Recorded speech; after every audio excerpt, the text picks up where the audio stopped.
Hi praise lord. దేవుని పరిశుద్ధ నామానికి స్తోత్రం కలుగును గాక. ఈరోజు దేవుని వాగ్దానము మత్తయి సువార్త 12వ అధ్యాయము 35వ వచనంలో చూద్దామా. సజ్జనుడు తన మంచిదన నిధిలో నుండి సద్విషయములను తెచ్చును, దుర్జనుడు తన చెడ్డదన నిధిలో నుండి దుర్విషయములను తెచ్చును. ఆమెన్. హల్లెలూయా. ప్రియమైన వారలారా, ఇక్కడ దేవుని వాక్యం ఏమని సెలవిస్తుందంటే, సజ్జనులంట వారి మంచి హృదయములో నుండి మంచి మాటలను, మంచి ఆలోచనలను, శ్రేష్టమైన వాటిని బోధించేవారుగా, తెలియజేసేవారుగా ఉంటారంట. అయితే దుర్జనులైన వారు దుష్ట కార్యములను, దుష్ట ఆలోచనలను, చెడ్డ మార్గములను బోధించేవారుగా, నేర్పించేవారుగా ఉంటారంట.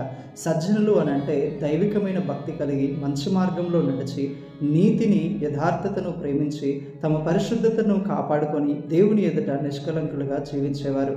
దుర్జనులు అంటే దైవికమైనటువంటి భయము, భక్తి లేకుండా అపవాది కార్యములను, లోకాశలను ప్రేమించి ఇతరులను పాడు చేయాలని, చెరపాలని, వారి యొక్క నాశనము చేయాలనే ఒక తలంపు కలిగిన వారు. ఈరోజు మీరు ఎలా ఉన్నారు? సజ్జనులుగా ఉన్నారా?